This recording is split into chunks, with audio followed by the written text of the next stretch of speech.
오늘은 새 시대의 모퉁이 돌 예수라는 제목으로 하나님 말씀을 나누고자 합니다. 박근혜 대통령이 탄핵이 되었습니다. 그럴 것이다 안 그럴 것이다 많은 게 있었지만 결국 그런 역사의 한 시점을 우리는 같이 통과하고 있습니다. 한 사람이 대통령이 물러났다고 해서 세상이 바뀌는 것은 전혀 아니지요. 전혀 바뀌지 않습니다. 대통령은 바뀔 뿐이지 뭐가 있겠어요, 그죠? 그 개인 한 사람은 얼마나 마음이 애타고 아프겠습니까? 말도 안 되는 것이라고 생각했겠죠. 여러분 많이 느끼죠. 사람의 생각이 참 많이 틀리구나. 똑같은 하나의 현상과 상황을 놓고도 사람들은 참 많이 다른 생각을 가지고 삽니다. 저는 오늘 이렇게 얘기 드리고 싶습니다. 한 사람의 대통령이 물러난 것이 중요한 것이 아니고 시작은 지금부터인데 우리가 물러나야 한다. 우리가 우리 삶에서 진짜 예수쟁이로 거듭나는 기회를 찾지 못한다면 이것은 또 한 번에 그냥 지나가는 일로 끝나고 말 것이다. 그래서 제가 그 이야기 나누는 속에 이런 얘기를 써놨습니다. 간디의 얘기죠. 간디가 인도를 살리기 위해서 자기가 쓴 책에 글에다가 이렇게 인도를 살리기 위한 사회 악, 7가지 사회 악에 대해서 언급을 했습니다. 그런데 그걸 보면서 지금 우리의 얘기와 그 똑같다는 생각이 들지 않으십니까? 자, 첫 번째가 뭐예요? 원칙 없는 정치입니다. 간디가 얘기했던 7가지 사회악 중에 제일 첫 번째가 원칙이 없는 정치. 여기에 대해서는 제가 다른 보충 설명이 전혀 필요 없을 것 같아요.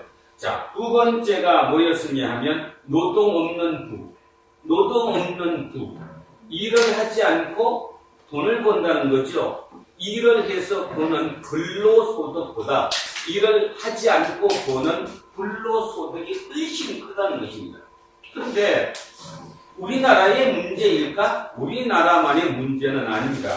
전 세계적인 문제죠. 일을 하지 않고 돈을 번다. 그러니까 불로소득이 근로소득을 엄청나게 능가하고 있다. 그래서 작년인가에 제가 설교 중에 한번 언급했듯이 토마 피케티죠. 토마 피케티. 프랑스의 경제학자가 이렇게 근로소득에 대해서는 80%, 90% 세금을 거두자. 그렇게 얘기하니까 난리가 났어요. 그죠? 다른 나라에서는 말도 안 된다. 특히 프랑스에서는 저 사람 미친놈이다. 어떻게 돈을 벌어서 90%, 80% 세금을 내냐. 미국에서도 통하지 않았어요. 근데 전 세계에서 유일하게 대한민국에서 이게 통했다는 거죠. 그래서 그분이 한국까지 와서 강연까지 하고 갈 정도로 한국에서는 폭발적인 인기를 얻었습니다. 그런 걸 보면서 저는 많은 희망을 얻습니다. 대한민국 사람들이 다른 나라에 비해서 아직도 무디질 않아요. 무디지 않다는 말 알죠? 그래도 아직은 깨끗하다는 것입니다. 정의가 무엇인가에 대해서도 미국 본토보다 대한민국에서 더 많이 팔렸어요. 100만 권 이상의 책이 팔렸으니까. 그럴 정도로 정의냐, 입구에 대해서, 이런 것에 대해서 대한민국 사람들이 좀 특별한 은혜를 받은 것 같습니다. 이번에 이 얘기도, 이런 얘기, 헌법을 통해가지고 대통령을 탄핵시키는 이런 일도 전 세계에서 한국밖에 없을 것 같아요. 대단한 일이 우리 사회에서 벌어지고 있다는 것입니다. 어찌 보면 이게 결과론적으로 따지면 어떨지는 몰라도 과정이나 모든 걸 따지면 하나님의 축복인 것만큼은 틀림없는 것 같고요. 또 설교 시간에 목사가 이런 얘기하면 또 말씀 생길지 모르는데 목사 입장에서 얘기를 한다면 하나님의 축복인 것은 틀림없는 것 같습니다. 우리를 살리시기 위한 어떤 방법이었지 죽이기 위해서 이 방법이 나오지는 않았다는 얘기죠. 그래서 지금 두 가지였습니다. 첫째, 원칙 없는 정치를 했고요. 두 번째는 노동 없는 부. 지금 이게 우리나라에 심각한 문제를 일으키고 있죠. 세 번째가 양심 없는 쾌락입니다.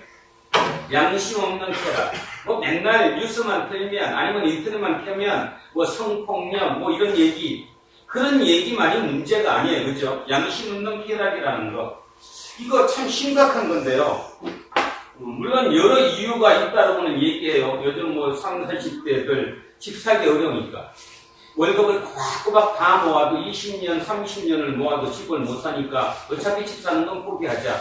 그러면 그 돈으로 뭘 할 것이냐? 차를 사자. 그래서 외제차가 엄청나게 많이 팔린다고들 얘기하고 있죠. 그런 것도 어찌 보면 양심 없는 쾌락의 일종일 수 있습니다. 그러니까 어저께 이현성 집사랑 점심을 먹으면서 이 집사가 얘기했어요. 요로족이 요즘 대세라고, 요로족. 그래서 제가 찾아봤습니다. 요로족. 들어보셨습니까? 저도 어제 처음 들었어요. 그래서 확인을 해봤더니 요로, 영어로 Y-O-L-O, 영어로 Y는 U, 그 다음에 O는 only, 그 다음에 L은 live, L-I-V, live, 그 다음에 O는 once. 뭐예요? You only live once. 세상 사는 한 번뿐이라는 거죠. 세상 한 번뿐이라는 거예요. 한 번 사는 세상, 그냥 즐겁게 살지 하려고 머리 써가면서 귀찮게 애써서 사느냐, 이 얘기입니다. 이게 요로족이라는 건데, 우리나라 20대, 30대 지금 대세가 요로족이라고 이제 학자들이 이제 표현을 한 거죠. 어떤 그 명칭을 만들어서 하나의 언어를 만들었습니다. 요로족. 제가 그걸 읽으면서 섬뜩하다는 느낌을 들었어요. 그리고 곰곰이 생각해보면 제가 만약에 20대였더라도 그럴 수 있겠다라는 생각을 했습니다. 그렇잖아요. 한 번밖에 사는 인생인데, 한 번뿐인 인생인데 그냥 잘 살아야지 뭐 하려고. 교회는 왜 나와? 이 좋은 날, 이 맑지 맑은 날 놀러 다녀야지. 충분히 그럴 수 있다는 것입니다. 요즘 젊은이들을 쳐다보면 그런 생각 들지 않습니까? 뭐 전혀 그런 부담이 없잖아요. 우리의 눈으로 보면 말이 안 되는 거지만 그네들의 눈으로 보면 세상 그런 거예요. 과학이 너무 발달했는데, 예를 들어서 성경을 따져보면 구약시대의 그 개념으로 읽으면 이미 우리는 하늘나라, 천국에 살고 있는데도 불구하고 그 삶이 그 삶인 거 보면 그죠? 특별히 내세를 신앙한다거나 그럴 이유는 없잖아요. 당시 신앙이라는 것은 그냥 이 세상을 조금 더 도덕적, 윤리적으로 살자, 그런 의미로 받아들이겠지. 이 땅이 힘들더라도 내가 그 힘든 삶을 이겨내고 내가 진짜 살아내서 하늘나라 하나님 우편에 가겠다, 그런 생각을 갖고 신앙하는 젊은 친구들이 참 많지 않을 것이라는 생각을 가졌어요. 자, 뭐예요? 진짜 양심 없는 쾌락이죠. 양심이 무엇입니까? 하나님의 형상입니다. 우리 속에는 하나님의 형상이 있어요. 양심이라고 부르는, 옳고 그름을 판단하는. 근데 그거를 잃어버린 양심 없는 쾌락에 우리는 산다는 거예요. 네 번째가 격을 잃은 지식이다. 이 얘기도 보충 설명이 필요 없습니다. 그죠? 지금 모든 데 나와서 얘기하는 거 그거 보면 전부 다 똑똑하신 분들이잖아. 지식을 많이 가지신 분들. 근데 그 지식이 인격이 상실됐죠. 인격이라고 하는 게 뭐예요? 인격이 성숙된 지식이 필요한 거지, 인격이 무시된 지식은 사람을 죽여버립니다. 지금 이번에 모든 사건에 나와 있는 그 사람들의 대부분이 격을 잃어버린 지식 때문이죠. 그분들 지식인이거든요. 격을 잃어버렸어요. 저는 사람을 인신공격하고자 하는 것은 아니지만, 탄핵 딱 되자마자 여러분 그거 중계방송 보시고 계실 때 서석구 변호사 얘기하는 거 보셨죠? 그분 예수쟁이입니다. 때는 것처럼 김동리 같습니다. 지금 김평우 그분은 그 첫째 부인 아들, 둘째 아들이고요. 두 번째 부인은 죽었고요. 셋째 부인이 그 소설가 서영은 있죠. 30몇 년 차이 나는 그 여자와 살았던. 그렇게 김동리 씨라고 해서 좋은 분은 아니더라. 근데 인터넷을 가만히 검색해보면 어떻게 그 아버지의 그 아들이 나왔느냐, 그 아들이 아버지를 욕되게 한 거 아니냐, 그런 얘기를 썼는데, 욕되게 한 게 아니라 다 그런 생각을 가지고 사는 것 같아요. 자, 하여튼 그래서 지금 오늘 왜 제가 이거부터 출발하느냐 하면, 탄핵이 끝난 것이 아니라는 거죠. 탄핵은 지금 새로운 기회를 준 거고 새로운 눈으로 그걸 받아들여야 된다는 것이죠. 지금부터가 실은 가장 중요한 것인데, 그 중요한 거의 원인을 우리에서 찾자는 것입니다. 대통령 한 사람 쫓아냈다고 해서 대한민국이 갑자기 바뀌는 것도 전혀 아니라는 것이고, 그들의 저항은, 기득권의 저항은 언제든지 있어 왔다고 하는 거예요. 자, 그런 면에서 따져보면 간디가 얘기했던 이 7가지 7대 사회악은 인간이 존재하는 곳은 어디든지 있다는 거죠. 영원히 없어지지 않을지도 몰라요. 영원히 없어지지 않는, 어쩌면 그것을 완화시키는 거죠. 조금은 줄여나갔다가 다시 하는 이런 과정이 반복될 뿐이지 인간이 사는 그 한도 내에서 이 7가지 사회학은 없어질 수 있는 것은 아니다. 저는 개인적으로 그렇게 생각을 합니다.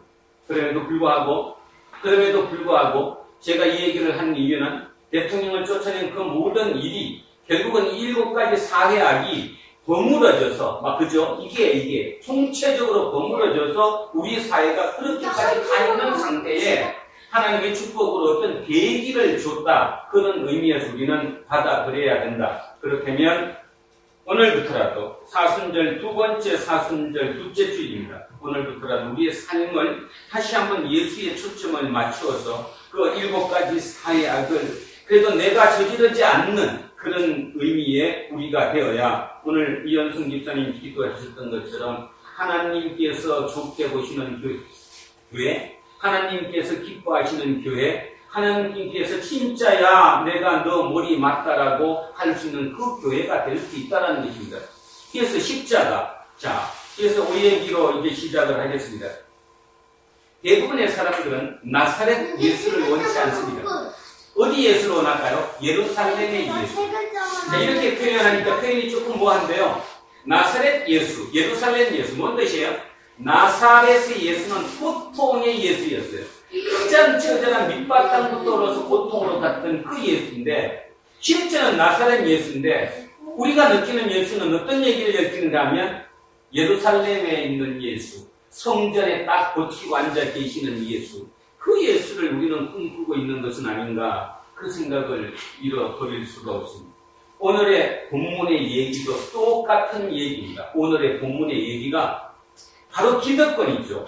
기득권을 가지고 있는 그들이 예수를 죽였어요. 그 예수를 죽인 그 이후의 상황에 대해서 어떻게 해야 될 것인가, 어떻게 해석해야 될 것인가 이거죠. 그 해석을 하기 위해서 제가 오늘 이 말씀을 드리고 싶네요. 사랑이 뭘까? 사랑. 참 많이 쓰는 말이잖아요. 사랑이 뭘까? 그런데 지난주 목요일인가요? 목요일 밤이었나? 금요일이었나? 어제 그저께였나? 오랜만에, 진짜 오랜만에 크리스티나 무르티의 책을 읽게 됐습니다. 40년 전의 책을 우연찮게 제 눈에 띄어가지고 다시 펴서 읽게 됐는데 그 마침 펴게 된 곳이 뭐였냐 하면 낡은 것과 새 것이에요. 낡은 것과 새 것을 어떻게 구별하느냐.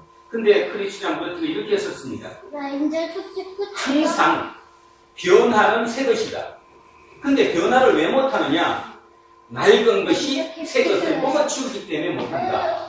무슨 뜻이냐 하면 이런 뜻입니다. 그분이 비유한 얘기를 따지면, 예를 들어서 제가 어떤 사람을 만났어요. 근데 그 사람은 처음 만난 게 아니라 두 번째 만났는데 두 번째 만날 때 그분하고 악수를 해요. 그런데 문제는 이미 내 이 속에 그 사람에 대한 지난번 만났던 경험치를 갖고 있다는 겁니다. 그렇죠? 그 사람이 어떤 사람이라는 경험치를. 그러니까 내가 만나는 사람은 새로운 사람을 만나는 것이 아니고 내 경험치에 가두어진 그 사람을 만나는 거예요. 그러니까 결론은 뭔 말인가 하면 낡은 것으로 새 것을 만난다는 거죠. 인간은 이런 반복이 이어지기 때문에 영원히 새로워질 수 없다. 영원히 새로워질 수 없다. 새로움은 행복이다. 그래서 우리는 행복하지 못하다. 요점 정리하면 그 얘기입니다. 그걸 읽으면서 제가 문득 이 생각이 들었어요. 그렇구나. 무슨 뜻이냐 하면 예수를 믿고도 우리는 행복하지 못해요.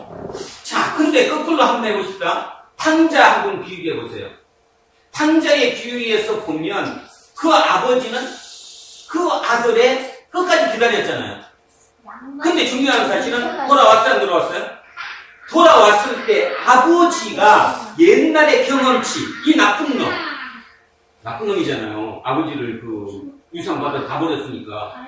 그 나쁜 놈으로 인식했습니까? 아니면 새로운 희망, 새로운 놈으로 인식했습니까? 새로운 놈으로 인식했잖아요. 과거는 잃어버리고. 여러분은 안 는다고요? 큰 군데도 깨닫고 난 다음에. 그게 진짜 사랑이구나. 사랑은 다시 얘기하면 과거의 어제의 그 사람을 잊어먹고 새로운 걸로 만나주는 거예요. 부인도 마찬가지고 자식도 마찬가지고. 근데 문제는 제가 어저께 그 고민에 많이 쌓였습니다. 조금 먼 사람은 그렇게 해줘도 돼요. 예를 들어 볼게요. 조금 나랑 관계가 먼 사람. 관계가 먼 사람이면 그냥 그러니까 맞아, 저 사람 옛날에 어땠어. 그래도 오늘은 아니야, 저 사람이 미래를 보고 새로움으로 그 사람을 만나줄 수 있다는 거죠. 사랑입니다, 사랑. 근데요, 가까운 사람은 안 된다니까. 가까운 사람은 내가 기대치를 갖고 있기 때문에. 근데도 불구하고 그 탕자에 대해서 아버지는 그 둘째 아들에 대한 기대치를 가지고 있었음에도 불구하고 과거를 보지 않고 미래를 본 거죠. 미래를 본 거잖아요. 과거의 그 나쁜 놈으로 본 게 아니고 그것이 사랑이었다는 거죠. 그러니까 하나님의 사랑이 이해가 가요. 오늘도 지난 한 주간에 우리가 얼마나 나쁜 짓 많이 했는데도 하나님은 오늘 여기서 예배 드릴 때 이곳에 계시는 하나님께서 우리를 어떻게 만나주시느냐 하면 어저께까지 말 같기 쉽고 그래서 죄를 사하고 그죠? 새로움으로 우리를 만나주시는 거. 아멘? 그러니까 우리는 믿음밖에 구원이 없는 거예요. 사랑밖에는 전혀 없는 거예요. 그러니까 하나님은 사랑이시다. 하나님이 누구시냐? 줄이고 마지막 두 글자 하나님은 사랑이라고밖에 되지 않는 거라는 거죠. 그렇다면 결국 우리는 해야 될 게 뭘까? 아무것도 아니더라니까요. 사람만이 그런 게 아니라 모든 일에서도 어저께 그걸 잊어주고 과거의 경험치 그 사람이 어떻다는 걸 잊어주고 새로움으로 보는 것. 그것이 사랑이었어요. 사랑은 새로운 눈으로 보는 거예요. 근데 그것이 어렵다는 거죠. 그래서 사도 바울은 날마다 죽었어요. 날마다 죽어야 내 새로운 걸 볼 수 있으니까. 그래도 안 되니까 뭐라고 그랬어요? 죄인 중에 죄수가. 그게 너무너무 크게 저한테 와닿았어요. 야, 이병선 아직 멀었다. 너가 언제 목사냐? 근데 목사 아니에요. 근데도 오늘 이 자리에 설 수 있는 건 뭐냐 하면 어저께까지 나를 하나님이 안 보시니까 그리고 내일의 나를 봐주시기 때문에 오늘 내가 이렇게 할 수 있는 거죠. 그쵸? 만약에 어제의 나를 본데 오늘 이렇게 하면 안 되지. 무슨 지가 설교를 해 지금. 어떤 놈인데. 마음속에 어떤 악함을 갖고 있는데 사도 바울이 그러니까 예수처럼 끊을 수밖에 없는 사람인데 어떻게 그렇게 당당하게 예수를 얘기하고 하나님을 얘기할 수 있는 말도 안 되는 거예요. 그런데도 하나님은 그게 가능해요. 그렇게 되니까 원수를 용서하라도 가능해지는 거예요. 이해가 간다는 거죠. 가능하다는 개념보다는 그 말뜻이 이해가 간다라고 하는 거예요. 그러면 하나님이 자기 아들을 진짜 보내셔서 우리를 구해주시려고 대신 죽이신 게 확실히 이해가 가는 거예요. 그냥 추상적으로 믿어야 되는 것이 아니라 진짜 그게 마음에 와 닿을 수 있다는 거예요. 그죠? 그렇듯이 우리 또한 하나님께도 마찬가지예요. 우리 또한 하나님에 대해서도 어저께까지 하나님을 버리고 새로운 하나님으로 바라봐야 돼요. 이거 중요합니다. 이거 예를 들면 이런 뜻입니다. 유긴이라고 하는 그 태평양에 있는 어떤 조그만 그 군도가 있어요. 그건 유기니의 섬에 2차 대전 당시에 거기에다가 미군들이 그 활주로를 건설했답니다. 그래서 미군 폭격기들이 거기에 내렸대요. 일본하고 그 2차 대전 전쟁을 할 때. 그런데 그 활주로에 내리는 비행기가 무조건 폭격기만 내리는 건 아니잖아요. 물건을 수송하는 수송기도 내리는 거죠.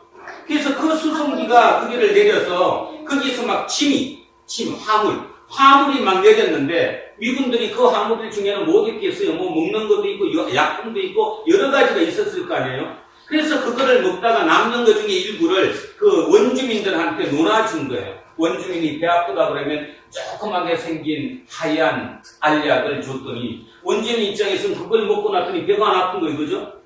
문제는 이제 지금 기다리고 있습니다.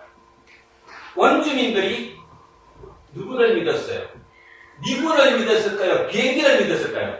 비행기를 믿은 거예요. 왜냐하면 일을 안 하는데 노동을 안 하는데 생산도 안 했는데 비행기에서 떨어져 나온 거거든. 거기서 준 거거든요. 그래서 미군이 2차 대전이 끝나고 철수하고 난 다음에 그들이 희난이 생겼는데 나무로 비행기 모형을 만들어 놓고 그 다음에 대나무로 가짜 총을 만들어서 비행기를 딱 앞에 세워놓고 그 사격한다고 그러잖아요. 그 총 이렇게 하면서. 그렇게 해서 예배를 드렸대요, 거기에. 나오라고. 근데 나와요, 안 나와요? 안 나오죠. 그 옛날에는 나왔는데 비행기에서 별게 다 나왔는데 아무리 기도를 하고 예배를 드리고 제사를 지내도 안 나오는 거예요. 그런데도 아직까지 드리고 있다는 거예요. 아직까지도.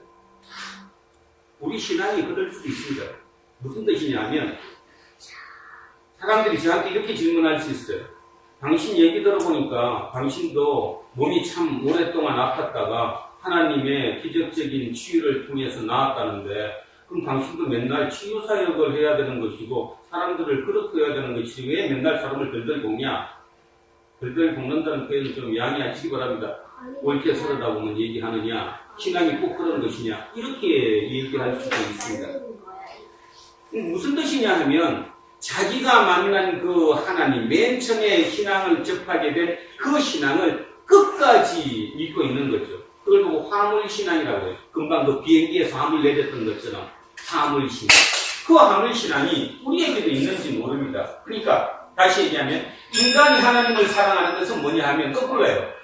우리 또한 하나님을 사랑할 때 어제의 하나님을 잃어버리고 새로운 희망의 하나님으로 계속 다가가야 된다는 거죠. 하나님께 더욱더 우리가 다가가야 되지 내가 처음 만났던 그 하나님에만 계속 있으면 우리 신앙 또한 바리새인들처럼 될 수밖에 없다라고 하는 것입니다. 사랑. 바로 그것이 사랑이었어요. 그래서 예수님께서 하나님을 사랑하고 내 이웃을 내 몸과 같이 사랑하라. 그 말이 지난 한 주간 동안에 너무너무 많이 와 닿았습니다. 그러니까 그 사랑은 하나님은 사랑이고 신앙은 결국 사랑인데 그 사랑은 의지적으로 되는 것이 아니라 말 그대로 믿음으로밖에 되지 않는다라는 뜻이었습니다. 자, 오늘의 본문을 보시면 그 얘기가 오늘의 본문은 이어집니다. 자, 여기 사도들이 지금 두 명이에요. 누구하고 누가죠? 베드로하고 요한. 그 두 사람들이 지금 어떻게 되었습니까? 성전 미문의 안전벨리를 이렇게 세워가지고 안으로 지금 성전 문 안으로 들어갔잖아요. 그래서 솔로몬 행각에 모여 있었다고 그랬습니다. 그들에게 이제 설교를 하고 있는 거잖아요. 그 말하고 있는 때에 제사장들과 성전 맡은 자와 사두개인들이 자, 이 첫째, 제사장. 저 제사장들이 대부분 누구예요? 사두개인들입니다. 여러분, 요거 하나는 기억하셔야 되는데, 제사장이 무조건 사두개인들은 아니었고요. 시대에 따라 약간 변했습니다. 그러니까, 통치자가 자기 입맛에 맞으면 사두개인들을 통해서 제사장을 맡겼고, 입맛에 뭐가 안 맞으면 바리새인 중에서도 일부를 맡겼고, 그러니까 이스라엘 역사를 보면 시기 때마다 통치자의 시기 때마다 제사장이 틀렸어요. 그래서 이 제사장 지금 예수님 당시 요때의 제사장들은 사두개인들이었습니다. 그러니까 저 제사장들이 사두개인이죠. 성전 맡은 자 여기서는 성전 맡은 자라고 표현이 됐는데 실은 정확한 원서 그대로 유대 고대사를 쓴 역사서를 따져보면 저 사람이 예루살렘 서열 2위 두 번째 사람인데 누구냐? 경비대장이에요. 성전을 경비하는 경비대장. 우리도 따지면 경찰이겠죠. 경찰의 최고대장. 그러니까 서열 2위입니다. 서열 2위. 그 사람도 누굴까요? 사두개인. 그 다음에 사두개인. 근데 결국 저 세 제사장, 성전 맡은 자, 사두개인 이 모두가 다 사두개파 사람들이라는 거죠. 사두개파가 누구죠? 사두개파. 사두개파는 우리로 지금에 따지면 친로마파예요. 우리로 따지면 아까 이광수처럼 지식인이고 진보적이고 친일파 이들이 사두개입니다. 그러니까 로마에다가 친로마파죠. 친로마파고 지식인들이었고 엘리트 계급이었고 오직 자기들의 그 권력을 위해서 로마에 헌신했던 사람들. 그런 사람들이 이 사람들입니다. 이 사두개입니다. 가장 현실적인 사람들이고 가장 진보적인 사람들이었던 게 바로 이 사두개파들인데요. 이 사람들은 문제가 있어요. 그러니까 성경 중에 우리가 부르는 구약이라고 하는 성경 중에 모든 것을 성경으로 믿지 않고 오직 모세오경만을 성전으로 봅니다. 성경으로 모세오경만. 그러니까 모세오경에는 다음에 뒤에 있으면 이제 여러분 천천히 이렇게 기억해 보세요. 모세오경에는 천사가 없어요. 악마도 없고요. 그 다음에 부활이 없습니다. 모세오경에는 부활이라는 표현이 없습니다. 천사도 없고 악마도 없고 부활도 없어요. 그러니까 결론적으로 얘기하면 사두개인들은 뭐를 안 믿어요? 부활을 절대로 믿지 않고 천사나 악마나 내세 이런 개념을 믿지 않습니다. 그래서 저들은 기독권을 가지고 있는 자잖아요. 이번에 사태 났던 대한민국으로 따지면 최순실을 비롯한 그 하수들이죠. 하수들. 뭔가를 권력을 쥐고 있는 그들. 기독권을 가지고 있는 그들이 바로 사두개인들입니다. 그 사두개인들이 예수를 죽였는데 그 예수의 제자들이 예수가 부활했다고 백성들에게 지금 막 설교하고 있는 거예요. 베드로하고 요한이. 가만히 놔두면 안 됐죠. 어떻게 했을까요? 밑에 경비병을 시켜서 잡아와라가 아니라 지들이 직접 왔대요. 제사장이 오고요. 그 다음에 서열 2위인 경비대장, 성전 맡은 자, 그 다음에 사두개인들. 가장 핵심 멤버들이 직접 얼마나 급했으면 뛰어와서 누구를 잡았다는 겁니까? 이 베드로와 요한을 잡았다는 거예요. 잡아서 끌고 간다. 이런 뜻입니다. 그러니까 굉장히 절박합니다. 여기가. 자, 1, 2절 다시 한번 읽겠습니다. 사도들이, 그러니까 베드로와 요한이 백성들에게 말할 때, 설교할 때 제사장, 성전 맡은 자, 경비대장, 그 다음에 사두개인들이 이르러 예수 안에 죽은 자의 부활이 있다고 백성을 가르치고 전함을 싫어하여. 난리 난 거죠, 그죠? 자기들이 따지면 예수를 십자가에 못 박여 죽였는데, 그 예수가 다시 살아나가지고, 부활해가지고 지금 병자를 고쳤다고 얘기하니까 이건 말이 안 되는 거잖아요. 그러니까 얼마나 절박했으면 밑에 경비원들에게 시킨 것이 아니라 본인들이 직접 뛰어와서 그들을 잡았다는 거예요. 여기 넣어봐. 머릿속으로 한번 영화를 감상하듯이 그려보십시오. 그죠? 지금 솔로몬 행각에는 엄청난 인원이 모여 있습니다. 그 밑에 보면 몇 명이 지금 구원받았다고 나와있죠? 5,000명. 그것도 남자만. 그렇다면 그 추측하던데 지금 솔로몬 행각의 군중이 얼마나 많이 있었겠어요? 그 많은 군중에 있으니까 이 사람들이 본인들이 직접 와서 지금 멱살 잡고 죽고 가는 거예요. 그래서 그들을 잡으면 날이 이미 저물었으므로 이튿날까지 가두었으나 이 사람들이 누구냐 하면 산헤드린 의원들입니다. 산헤드린 의원이 69명인데요. 69명 중에 많은 사람들이 사두개인들이고 일부가 바리새인들이에요. 그러니까 이들이 지금 산헤드린이 뭐예요 지금? 재판하는 거예요. 재판. 그러니까 사람들이 모여서 놓고 지금 재판을 해야 되는데 그 재판은 해가 넘어가면 못한다는 거예요. 사람의 생명에 관계되는 것은 해가 넘어가면 할 수 없다는 어떤 관습적인 이유 때문에 그 관습법 때문에 그들을 잡았는데 날이 이미 저물었어요. 여러분 그렇다면 지금 설교를 꽤 오래 했죠? 왜 오래 했어요? 언제 올라갔죠 지금? 안질뱅이가 나온 게 언제 오는 거예요? 우리 시간으로 오후 3시. 오후 3시였어요. 오후 3시 기도 시간에 올라가는 때 안질뱅이를 맞게 했으니까. 그리고 안에 들어가서 설교를 했으니까. 해가 6시에 졌다고 하더라도 최소한 3시간 가까이 누구랑 누가 릴레이를 했을까요? 베드로가 하다가 지치면 요한이 하다 지치면 베드로가 계속 설교를 했다는 거예요, 지금. 얘기를 했다는 것입니다. 그렇게 되다 보니까 그 많은 관중, 남자만 5,000명이 구원을 받았다니까 엄청난 명수의 인원이 있을 건데 그들이 모인 그 소식을 듣고 급해서 나온 거죠, 지금. 그래서 그들을 잡았어요. 근데 산헤드린을 지금 할 수가 없으니까 이튿날까지 가두었으나, 자, 4절. 말씀을 들은 사람 중에 믿는 자가 많으니 남자의 수가 5,000이나 되었더라. 이건 학자에 따라 논란이 되게 많습니다. 그 당시 그날의 날짜 5,000명이냐 아니면 지난번에 몇 명 됐죠? 3,000명 구원됐죠? 그리고 오늘 합쳐서 5,000이냐 그럼 이제 이번에 2,000이 늘어난 거예요. 어느 게 오느냐 그러냐. 저는 그게 어느 게 옳다 그러다는 의미가 없다고 생각합니다. 지금 음명수 우리에게 뭔 필요가 있어요? 중요한 것은 그 정도로 지금 역사가 일어나고 있다는 사실입니다. 자, 이튿날 이제 날이 샜어요. 관리들과 장로들과 서기관들이, 이들이 누굽니까? 지금 사내들인 공의의 의원들이에요. 사내들인 공의의 의원들 총 몇 명이라고요? 69명. 그 69명 중에 다 오진 않았겠지만 그 69명이 예루살렘에 모였습니다. 대제사장 안나스와 가야바와, 여기에서 잠깐, 대제사장이 안나스, 대제사장은 몇 사람이어야 되죠? 한 사람이어야 돼요. 근데 지금 대제사장은 안나스예요. 근데 진짜 대제사장은 누굴까요? 가야바입니다. 가야바가 대제사장이에요. 근데 이건 대제사장 안나스와 가야바 두 사람을 얘기했어요. 왜 그랬냐 하면 안나스가 대제사장인데 로마 측에서 안나스를 이제 자기하고 뭔가 호흡이 좀 안 맞았나 보죠? 너 그만둬라. 그러니까 안나스가 어떻게 그만뒀어요?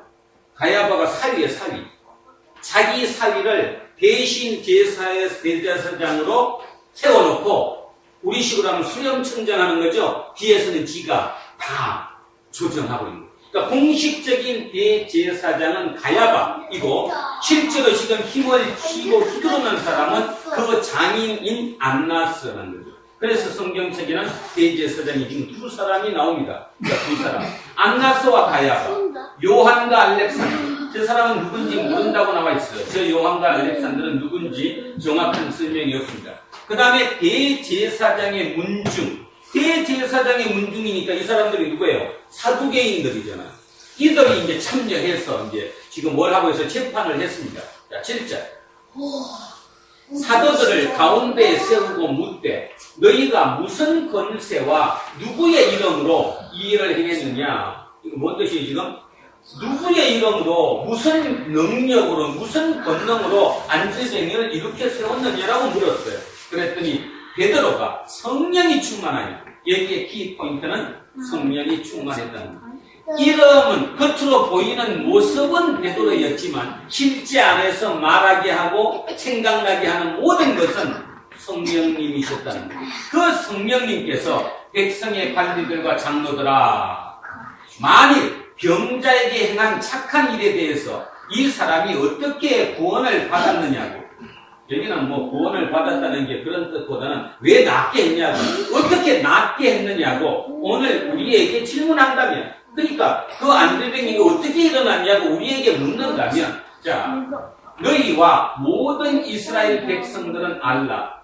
너희가 십자가에 못 박고 하나님이 죽은 자 가운데서 살리신 나사렛 예수 그리스도의 이름으로 이 사람이 건강하게 되었다. 무슨 뜻이죠? 너네들이 십자가에 죽인 나사렛 예수가 부활해서 그 부활하신 예수가 몸으로 보이진 않지만 영으로 지금 오셔서 그 안질뱅이를 일으켜 세우셨다. 심각한 얘기를 한 거죠. 지금 그들 입장에서 쇼킹한 얘기를 한 겁니다. 그래서 예수가 낫게 했다는 거예요. 예수는 죽었는데 부활해서 그 사람은 낫게 했다. 그러면서 뭐라고 얘기하느냐면 증거를 대는 거예요. 증거를. 그 증거를 어디서 대요? 이 예수는 너희 건축자들이 버린 돌로서 집 모퉁이에 머릿돌이 되었느니라. 손 집어넣으시고 10편 118편으로 한번 가보겠습니다. 10편 118편.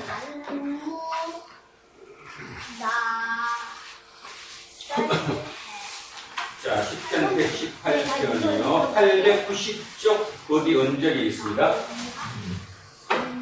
890쪽, 880쪽 그 언저리쯤에 10편 118편 22절입니다. 10편 118편 22절 890쪽 어디쯤 있습니다. 자, 찾으셨으면 22절, 23절을 큰 목소리로 합독하시고, 자, 조는 사람에게 큰 목소리로 시작. 건축자의 버린 돌이 집 모퉁이에 머릿돌이 되었나니 이는 여호와께서 행하신 것이요 우리 눈에 기이한 바로다. 아멘. 뭔 뜻이에요 지금? 건축자들이 버린 돌이 진모퉁이의 머릿돌이 되었다는 게 어디에 있다는 얘기예요 지금? 구약 10편에 있는 얘기라는 것입니다. 그러면 이 얘기가 이 10편 118편이 누구의 얘기예요? 다윗이에요. 다윗이 자기를 얘기한 거예요. 자기를 왜 버린 돌인지는 알죠. 사울이 자기를 끝까지 죽이려고 했고, 그죠? 버리려고 했단 말이에요. 근데 거기가 하나님께서 나를 세우셔서 주축들로 세우셔가지고 이스라엘이라는 나라에 새로운 기둥이 되게 하셨다는 거예요. 찬미한 거죠, 찬미. 그러니까 이것을 기이하게 여기지 말라. 왜냐하면 내가 한 것이 아니라 누가 한 거다? 여호와 하나님께서 나를 세우셔서 당신들은 나를 버렸지만 하나님께서는 나를 기둥으로 세워주셨다 이런 뜻이에요. 이거를 누가 또 얘기했냐면 베드로가 이 118편 22절 이걸 갖고 얘기를 한 것이 아니라 예수님 본인께서 이 얘기를 하셨습니다. 마태복음으로 보겠습니다. 마태복음. 자, 마태복음 21장입니다.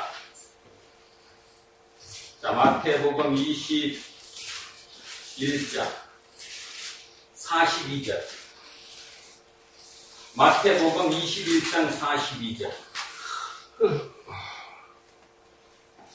자, 마태복음 22장 42절을 보면, 자, 제가 읽습니다. 예수께서 이러시되, 너희가 성경에 건축자들이 버린 돌이 모퉁이의 머릿돌이 되었나니, 이것은 주로 말미암아 된 것이요 우리 눈에 기이하도다 함을 읽어본 일이 없느냐? 자, 이번에는 무슨 뜻일까요? 그럼 예수님은 이걸 왜 인용했을까요? 본인이 뭐라는 거예요 지금? 모퉁이 돌이라는 거예요. 성경의 시편에 있는 그 모퉁이 돌이 바로 나라는 거예요. 근데 지금 누구 보고? 사두개인 바리새파 보고 니들이 지금 나를 버렸다라고 얘기를 하는 거죠. 니들은 버렸지만 나는 새로운 기둥이 된다. 주춧돌이 된다. 이렇게 본인이 말씀하셨다는 거죠. 이 얘기를 들으면서 여러분 신앙이 믿음이 뭔가를 조금 알만 합니까? 믿음은 내 머릿속으로 그냥 계속 생각하는 것이 아니고 성경을 해석하는 거예요. 성경을 해석하는 거예요. 그러면 성경의 해석이라는 말이 뭔 뜻이냐 하면 성경 어디엔가에 다 나와 있는 그것을 지금 이루어진 것으로 언약이 뭐된 것으로 약속이 실천된 것으로 실현된 것으로 해석되는 것이라는 거예요. 신앙은 해석입니다. 근데 우리의 문제는 뭐냐면 신앙을 해석하지 않는다는 거죠. 해석하지 않고 그 자체를 그대로 받아들이기 때문에 신앙이 성숙해지지 않는다는 뜻입니다.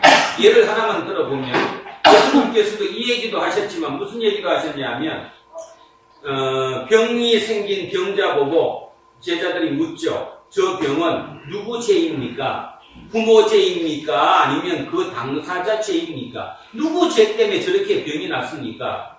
여러분도 지금 얘기하잖아요. 어떤 일이 뭐 되면 뭐 때문이야? 그죠? 누가 잘못해서 그래? 이렇게 모든 것이 인과에 따라 응보가 일어나는 것처럼 인과 응보의 개념으로 뭐 때문에 그래? 누구 죄 때문에 그래? 뭐 저도 마찬가지고 대부분 우리는 그 개념으로 설명을 해요. 그렇게 되면 신앙은 필요가 없어져요. 왜 그러냐 하면 죄가 죄진 거니까. 그러면 죄를 먼저 없애야 되는 문제가 되죠. 죄를 없애게 되면 말 그대로 제사지내야 돼요. 굿해야 된다고 굿으로 해결해야 되잖아요. 예수님은 그때 뭐라고 답하셨어요? 하나님의 영광을 드러내기 위해서 그렇게 했다. 완벽하게 시선을 바꿨죠. 이게 아까 제가 모두에 얘기했던 사랑과 일맥상통합니다. 사랑이잖아요. 나는 그렇게 보지 않는다는 거예요. 너도 그렇게 보지 말라는 거예요. 너도 네 죄 때문에 네 부모 죄 때문에 부모 잘못 만나서 마누라 잘못 만나서 남편 잘못 만나서 그렇게 된 것이 아니라는 거예요. 하나님의 영광을 위해서 그렇게 된 것으로 바꾸라는 거예요. 시각을 바꾸라는 거예요. 시선을. 그것이 사랑이라는 거예요. 그게 하나님이라는 거죠. 근데 우리는 어떻게 되느냐 하면 시각을 바꿀 생각을 하는 게 아니라 그걸 잡고 가서 기도원 가요. 그죠? 그리고 이제 기도하는 거예요. 아까 화물신앙처럼 비행기에서 떨어졌으니까 이번에도 비행기에서 떨어질 거다. 그 신앙을 가지고 하나님 해결해달라고. 그러다가 해결되는 사람은 뭐예요? 뭐 어떻게 해결될까? 본인의 마음이 바뀌면 해결이 되는 거고 본인의 마음이 끝없이 처음에 그 마음이 변하지 않으면 옛 것이 낡은 것이 새 것을 계속 집어삼키면 그는 영원히 해결되지 않는 거예요. 그리고 그 신앙이 계속 반복되고 있는 거죠. 신앙은 해석이에요. 해석. 바울의 해석 아니고 베드로의 해석도 마찬가지, 예수님의 해석도 마찬가지예요. 꼭 자기의 어떤 일을 성경을 가지고 문구를 해석해서 옮겨왔지 자기가 그랬다고 얘기를 하지는 절대로 않는다는 거죠. 그런 면에서 하나님은 말씀이에요. 말씀. 여러분이 지금 답답하십니까? 뭐에 문제가 있습니까? 답은 여기에 있는 거예요. 이 말씀에 있는 거예요. 그 말씀을 내가 어떻게 해석해내느냐의 문제라는 거죠. 그러면 그 해석의 핵심은 아까 얘기했던 사랑입니다. 사랑은 뭐라고요? 어저께의 나로 보지 않는 거예요. 어제의 나로 나를 보지 않는 거예요. 새로운 나로, 그 내일의 나로 나를 바라보는 거예요. 하나님이 나를 바라보는 목적이 어제의 나로 하나님이 나를 만나주시는 것이 아니라 내일의, 미래의, 희망의, 행복한, 그죠? 그 나로 만나주시니까 나도 나를 그렇게 만나달라는 거예요. 그것이 하나님의 사랑이에요. 이것만 해결된다면 대한민국이 지금 이번에 이 사태에 벌어지고 이렇게 분열된 이 사회가 합쳐지는 것은 쉽다는 얘기입니다. 그런 의미에서 우리의 역할이 엄청나게 크다는 것이지요. 우리조차도 계속 손가락질하고 저놈은 왜 저래, 저놈은 왜 저래, 저놈은 나하고 반대야. 이렇게 개념이 나가면 영원한 회복은 불가능하다. 그것이 지금 성경이 오늘 우리에게 들려주는 거예요. 그럼 베드로의 얘기가 뭡니까? 베드로의 얘기가 사두개인들에게 얘기가 뭐예요? 당신들 계속 그렇게 하지 말고 열어라는 거죠. 어제의 과거의 그 잣대를 갖고 지금 이 상황을 대하지 말고 새로 열어서 이 상황을 보라. 그러면 옛날에 하나님이 말씀하셨던 말씀 중에 다 이게 있었던 얘기다 라고 지금 설교하고 있는 것입니다. 자, 그래서 이 예수는 너희 건축자들이 버린 돌인데 모퉁이의 머릿돌이 됐다. 이 모퉁이의 머릿돌은 해석하려고 하지 마시고 우리 그러 보면 이겁니다. 이거 이 모서리 코너마다 이 기둥을 박아야 세워지니까 이게 코너스톤, 모서리돌이에요. 모서리돌. 자, 이 모서리돌이 되었다라는 거죠. 그러면 오늘 사순절 둘째 주일 하나님께 우리 두란노 공동체 오셔서 우리의 예배를 받으시고 우리에게 말씀하시는 말씀의 내용이 무엇이겠습니까? 우리 보고 얘기하는 거예요. 너가 모퉁이 돌이 되라. 어제의 너는 잊어버려라. 사람들이 너를 버렸어? 버린 거에 신경 쓰지 말라는 거죠. 세상 사람들이 당신을 버렸던 뭐 했던 그게 신경 쓰는 게 아니라 너는 모퉁이, 머릿돌이라는 걸 잊지 말아라. 그 얘기를 오늘 하고 있다는 것입니다. 그래서 12절 마지막에 이렇게 얘기합니다. 다른 이로서는 구원을 받을 수 없나니 천하 사람 중에 구원받을 만한 다른 이름을 우리에게 주신 일이 없습니다. 결국 우리의 기둥은 누구를 기둥 삼아야 된다는 겁니까? 예수 그리스도. 오직 예수 그리스도가 우리의 기둥이 되어야 한다. 그것이 우리의 구원이다. 이렇게 말씀하고 계신다는 거죠. 자, 마무리를 합니다. 삶이 만만하지 않습니다. 그리고 모든 사람마다 자기의 기준이 틀립니다. 그리고 다 자기 머릿속에 들은 생각이 틀려요. 자기가 옳다고 느낀다는 게 다 틀리다는 거죠. 어쩌면 그것 때문에 우리는 행복하지 못한지도 모릅니다. 왜 행복하지 못하느냐? 그러면 얘기하겠죠. 돈이 없어서 누가 속 썩여서. 근데 더 깊이 들어가 보십시오. 속을 왜 썩였습니까? 일부러 썩였어요. 내가 바라보는 눈이 바뀌지 않으면 그가 속썩이고 있는 것이죠. 바뀐 걸로 보면 하나님이 우리를 쳐다보듯이 우리가 그 사람을 바뀐 눈으로 내일의 그 사람의 눈으로 끝없이 그를 바라보게 되면 그는 변할 수밖에 없다는 것이죠. 결국 그것이 이 세상을 구원할 수 있는 유일한 길이라는 것. 그 분이 바로 누구라는 것입니까? 예수 그리스도. 잊지 않는 우리 불안노 공동체 모든 식구들 되시기를 주의 이름으로 축원드립니다. 기도하겠습니다.